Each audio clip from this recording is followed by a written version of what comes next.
تو بسم اللہ الرحمن الرحیم.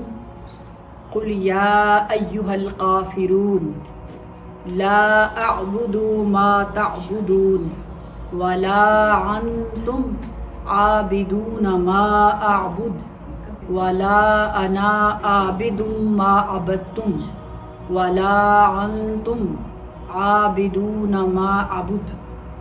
تو یہ جو 5 آیات مبارکہ ہیں اور اس میں سے 2 ایسی ہیں جو بار بار ریپیٹ کی گئی ہیں. قل یا ایہا الکافرون، آپ صلی اللہ علیہ وآلہ وسلم فرما دیجئے اے کافرو، لا اعبد ما تعبدون، میں ان کی عبادت نہیں کرتا جنہیں تم پوجتے ہو، ولا انتم عابدون ما اعبد، اور نہ تم اس رب کی عبادت کرنے والے ہو جس کی میں عبادت کرتا ہوں. پھر اگلی آیت میں فرمایا ولا انا عابد ما عبدتم، اور نہ ہی میں کبھی ان کی عبادت کرنے والا ہوں جن کی تم پرستش کرتے ہو، ولا انتم عابدون ما اعبد، اور نہ ہی تم اس کی عبادت کرنے والے ہو جس کی میں عبادت کرتا ہوں. لکم دینکم ولی دین، تمہارے لیے تمہارا دین اور میرے لیے میرا دین ہے. تو ان 5 آیات مبارکہ میں اللہ رب العزت نے جو اپنے آقا اپنے محبوب صلی اللہ علیہ وسلم کے تھرو جو کفار کو میسج دیا، ایک تو یہ ہے کہ فرسٹ ٹائم براہ راست ڈائریکٹلی کافروں کو کافر کہا گیا، اور جو کافر بھی تھے نا ان کو اچھا لگتا تھا کہ ہمیں کافر کہا جائے. وہ بے شک اللہ تعالیٰ کو مانتے نہیں تھے لیکن خود کو کافر کہلانا پسند نہیں کرتے تھے. تو اللہ رب العزت نے آقا کریم صلی اللہ علیہ وسلم کو فرمایا کہ اے محبوب اب ان کو کہہ دیں، اب بہت عرصہ ہو گیا ان کا حیا کرتے ہوئے، اب ان کو ان کے نام سے مخاطب کریں. اور یہ جو سورہ مبارکہ ہے یہ مکہ مکرمہ میں نازل ہوئی اور آقا کریم صلی اللہ علیہ وسلم نے پبلک میں جا کر یہ پڑھ کر سنائی تھی. اس کا مقصد کیا تھا نازل کرنے کا؟ رحمت دو عالم صلی اللہ علیہ وآلہ وسلم نے جب مکہ المکرمہ میں توحید کا آغاز کیا، لوگوں کو اسلام کی طرف بلایا، تو حکم ہوا کہ اپنے جو قریبی رشتہ دار ہیں ان کو بھی آپ دعوت دیں. تو شروع میں جو کفار تھے انہوں نے اس پر توجہ نہیں دی، کیونکہ ان کے ذہن میں یہ تھا کہ نعوذ باللہ ان کا دین تو ختم ہو جائے گا کیونکہ ان کا تو کوئی بیٹا ہی نہیں ہے. لیکن جب کچھ سعادت مند روحیں تھیں جنہوں نے آقا کریم صلی اللہ علیہ وسلم کے پیغام پر لبیک کہا، جب مسلمان ہونا شروع ہوئے تو مکہ میں ہلچل مچنا شروع ہوئی، تھوڑی تبدیلی آئی.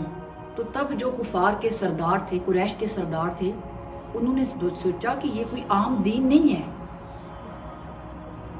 یہ تو ہمارے گھروں تک پہنچ رہا ہے اور ہمارا اثر رسوخ ختم کر رہا ہے. تو تب جو قریش تھے ان کا ایک گروپ تھا جن کے پاس بہت زیادہ پیسہ تھا، دولت تھی. وہ گروپ سیدنا ابو طالب رضی اللہ تعالیٰ عنہ کے پاس گیا اور جا کر کہا کہ اے ابو طالب، آپ کا بھتیجا ہمارے بتوں کے بارے میں جن خیالات کا اظہار کرتا ہے وہ ہمارے ناقابل برداشت ہو. اب ہم برداشت نہیں کریں گے، ہم آپ کی وجہ سے برداشت کر رہے تھے. تو آپ ایسا کریں کہ آپ اپنے بھتیجے کو کہیں وہ ہمارے ساتھ ایک ڈیل کر لیں. انہوں نے پوچھا کیا ڈیل کریں؟ تو کفار مکہ جو تھے نا انہوں نے کہا کہ اگر وہ شادی کرنا چاہتے ہیں، جس قبیلے کی عورت پر وہ ہاتھ رکھیں گے نا ہم شادی کر دیں گے. اگر وہ سردار بننا چاہتے ہیں تو مکہ کا سردار بنا دیں گے. اگر ان کو دولت چاہیے، مال چاہیے، تو ہمارے پاس بے پناہ دولت ہے، ہم ساری دولت ان کے قدموں میں رکھ دیں گے. بس ان کو بولیں کہ ہمارے بتوں کو برا بلا نہ کہیں. اور ہم اس لیے خاموش ہیں چونکہ آپ قریش کے سردار ہیں، آپ کا احترام کرتے ہیں. تو سیدنا ابو طالب رضی اللہ تعالیٰ عنہ ان کا وہ جو میسج تھا وہ لے کر آقا کریم صلی اللہ علیہ وسلم کی بارگاہ میں گئے اور جا کر بتایا کہ کفار نے یہ ریکویسٹ بھیجی ہے. تب آقا کریم صلی اللہ علیہ وسلم نے فرمایا کہ اے چچا، یہ نادان مجھے پہچان نہیں سکتے. اگر یہ میرے دائیں ہاتھ پر سورج اور بائیں پر چاند بھی رکھ دیں تو میں اپنے رب کی توحید سے، اس کی تبلیغ سے، اس کے ایک ہونے سے ایک رائی کے دانے کے برابر پیچھے نہیں ہٹوں گا۔ یعنی میں جو دعوت دے رہا ہوں وہ حق کی دعوت ہے، تو مجھے نہ مال کی ضرورت ہے نہ سرداری کی ضرورت ہے، کیونکہ جس رب کا میں چاہنے والا ہوں نا اس کے خزانوں میں کمی نہیں ہے۔ تو سیدنا ابو طالب رضی اللہ تعالیٰ عنہ واپس گئے، جا کر بتایا کہ وہ تو نہیں مان رہے، لیکن یاد رکھیے جو کفر ہے نا وہ رکتا نہیں ہے، وہ اپنی چالیں چلتا ہے، وہ فریب دیتا ہے، وہ جال بنتا ہے۔ جب اس حربے میں وہ ناکام ہو گئے تو پھر انہوں نے سوچا کہ اب کیا کریں، روکنا تو ہے، کیا کریں؟ تو اس میں 4 نامور لیڈر جو تھے، جو پیسے میں، عزت میں، فیم میں بہت مشہور تھے، ان میں ولید بن مغیرہ، عائص بن وائل، امیہ بن خلف اور اسود بن عبد المطلب، یہ اکٹھے ہو کر آقا کریم صلی اللہ علیہ وسلم کے پاس آئے اور کہنے لگے کہ اے محمد صلی اللہ علیہ وسلم، آپ کی دعوت سے، آپ کی تبلیغ سے ہماری قوم شٹر ہو رہی ہے، لوگوں میں انتشار پھیل رہا ہے، اور ہماری جو قوت ہے، ہماری پاور ہے وہ ختم ہو رہی ہے۔ اگر آپ یہی کام کرتے رہے، ایک دن لوگ اور دوسرے قبائل ہم پر حملہ کر دیں گے، تو آؤ ایسا کرتے ہیں، ایک تجویز پر متفق ہوتے ہیں، ہم آپ کو سجیشن دیتے ہیں، اور وہ سجیشن کیا ہے؟ وہ سجیشن یہ ہے کہ ایسا کرتے ہیں، 1 سال ہم سب مل کر آپ کے خدا کی عبادت کیا کریں گے، اور دوسرے سال آپ ہمارے ساتھ مل کر ہمارے معبودوں کی، ہمارے ان خداؤں کی پرستش کیا کریں گے۔ یہ تجویز سن کر نبی مکرم صلی اللہ علیہ وسلم نے فرمایا، میں اس بات سے پناہ مانگتا ہوں کہ میں اللہ کے ساتھ کسی کو شریک ٹھہراؤں۔ تم 1 سال کی بات کرتے ہو، میں تو ایک لمحے کے لیے بھی تمہارے ان معبودوں کو، تمہارے ان جھوٹے خداؤں کی عبادت نہیں کروں گا۔ میرا سر اگر جھکے گا تو اپنے پروردگار کی عبادت، میرا سر اگر کسی کی عبادت کے لیے جھکے گا تو اللہ رب العزت ہے۔ تو یہ جو آیا مبارکہ ہم سنی ہے نا آپ، جس میں آقا کریم صلی اللہ علیہ وسلم نے فرمایا کہ میں اس کی عبادت نہیں کروں گا جس کی تم پرستش کرتے ہو۔ تو آیا مبارکہ پتھیرے ہوئی ہیں، لیکن مفسرین کرام بتاتے ہیں کہ جو تو آیا مبارکہ ہے نا، ایک کا تعلق پاسٹ کے ساتھ ہے اور ایک کا فیوچر کے ساتھ ہے، کہ فیوچر میں پاسٹ میں بولا کہ میں نے کبھی بھی تمہارے جھوٹے خداؤں کی عبادت نہیں کی ہے، اور نہ ہی میں آئندہ کبھی کروں گا۔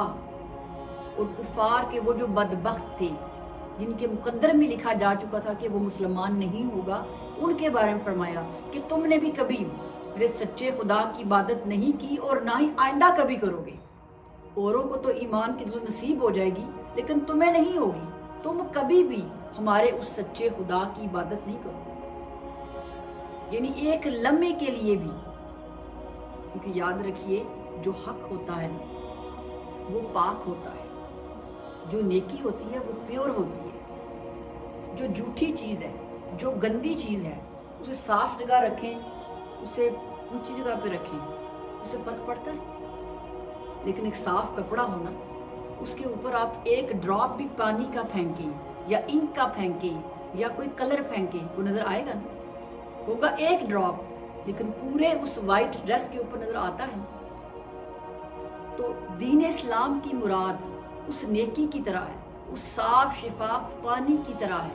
اگر ہمارے پاس پانی کا پورا ٹینک ہے، اس میں صرف 1 ڈراپ اس میں گندا یا ناپاک پانی ڈال دیں گے تو سارا جو ٹینک ہے وہ گندا ہو جائے گا۔ وہ جو پاکی ہے نا، پھر وہ پاکی نہیں رہے گی۔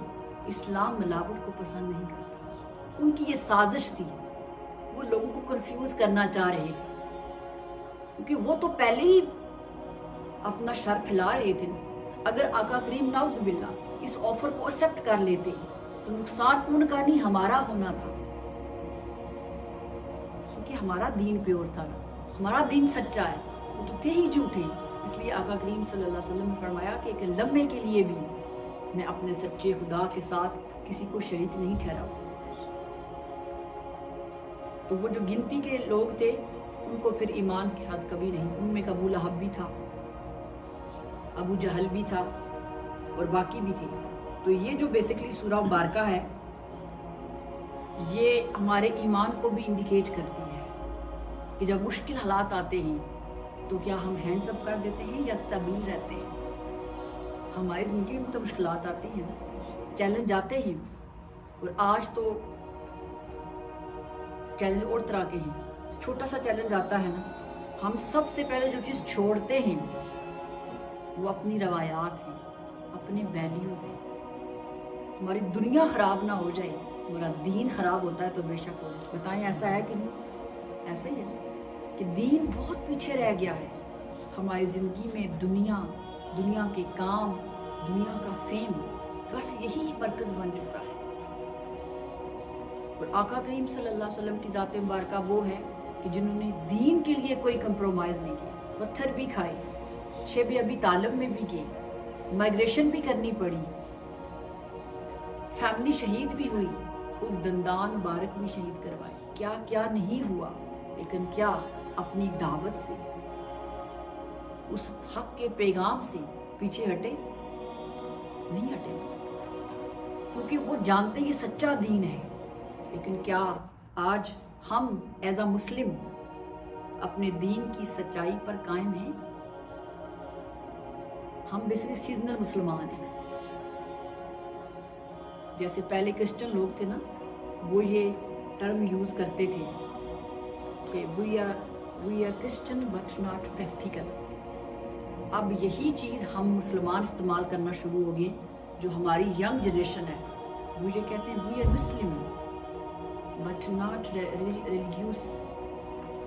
ہم مسلمان تو ہیں لیکن مذہبی نہیں ہیں۔ کیا مطلب ہے؟ یا یہ کہتے ہیں ہم مسلمان تو ہیں لیکن ہم پریکٹس نہیں کرتے ہیں۔ یعنی بہت ساری ٹرمز ہم نے یوز کر لی ہیں، ہم نے راستے کھول لیے ہیں۔ تو خدا را خود بھی بچیں، اپنے بچوں کو بھی بچائیں کہ دنیا کی زندگی چند دن کی ہے، لیکن خدا، اس کا دین اور اللہ کا ساتھ ہمیشہ ساتھ رہتا ہے۔